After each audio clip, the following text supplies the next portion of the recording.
Durante o inverno, muita gente queixa de dores no corpo e nas articulações também. As dores na coluna, problemas como artrite, artrose, o conhecido bico de papagaio, a fibromialgia, costumam ser agravados nessa época do ano. Nós vamos saber por que isso acontece e como a gente pode também prevenir essas dores e muito mais. Eu recebo aqui o médico do esporte, o Dr. Fabrício Naves. Fabrício, muito obrigado pela presença aqui hoje. A gente fala de sensação de dores e é muito comum a gente mesmo se queixar nessa época do ano. Isso realmente acontece ou é apenas uma sensação de que o corpo realmente está respondendo a alguma coisa? Isso acontece. A explicação, na verdade, por trás disso aí é que, na verdade, quando o inverno chega, né, a pressão barométrica cai e a temperatura também cai. O que acontece? Quando a gente está numa temperatura agradável, né, a pressão barométrica é maior e ela tende a comprimir os nossos tecidos. Tá? Quando cai a pressão, existe uma força que empurra de dentro para fora, tá? Isso gera um pouco mais de inflamação e gera um pouco mais de desconforto.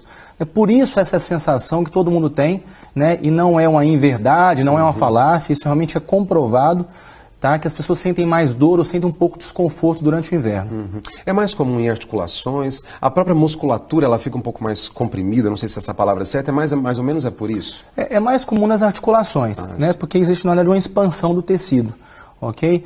Mas também existe, na verdade, dores musculares. Por quê? Né? O que gera lesão, na verdade, a gente sempre comenta isso, deve alongar antes, deve alongar depois. Na verdade, o que previne a lesão é o efeito do aquecimento. Então, sempre é bom, antes de qualquer atividade física, informar para o seu corpo que está vindo uma atividade física. Então, sempre aquecer. Inclusive, quando a gente alonga, na verdade, o que previne a lesão é o efeito do aquecimento que o alongamento dá. Tá? Alongamento é importante fazer, mas ele deve ser feito com certa frequência e periodicidade. O importante mesmo para prevenir lesão é aquecer antes do exercício. E durante o cotidiano mesmo, por exemplo, pessoas donas de casa que não praticam atividades físicas regularmente, a não ser as atividades de casa mesmo, não de ser atividades físicas, mas o que ela pode fazer para prevenir? Movimentos simples, por exemplo, ela vai limpar a casa, ela vai realizar uma atividade comum, ela pode fazer alguma coisa para evitar esse tipo também de dor? Olha, na verdade, para donas de casa, talvez seria a mesma indicação, fazer algum tipo de aquecimento antes de realizar a tarefa do dia a dia.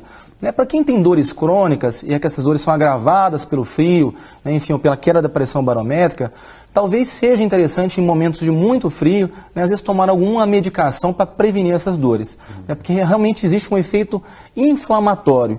Existe um pouco mais de inflamação durante temperaturas mais frias.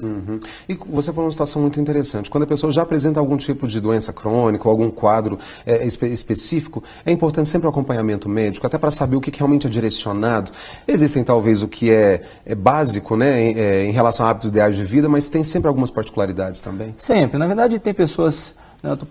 Nós estamos comentando aqui sobre pessoas, na verdade, que não têm doenças, né? Mas as pessoas que já têm doenças inflamatórias, doenças reumatológicas, né? A condição do frio ela pode ser muito agravante. Né? Existem algumas doenças, inclusive, que o frio, né, a exposição ao corpo a períodos muito frios, né, a temperaturas muito frias, pode inclusive dar necrose no tecido.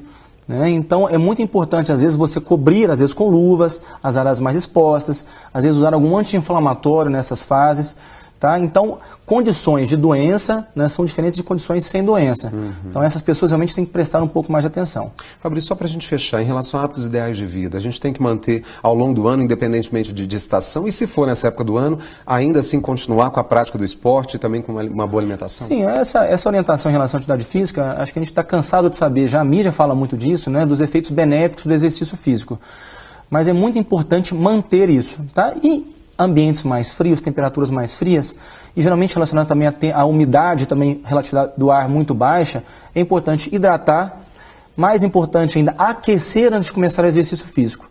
Né? Sempre é importante aquecer antes de começar a atividade física para não ter lesão. Que bom, olha, Fabrício, muito obrigado pelas informações, espero contar com você mais vezes aqui. Tá bom, obrigado. Muito obrigado. E depois do intervalo, continuam as comemorações do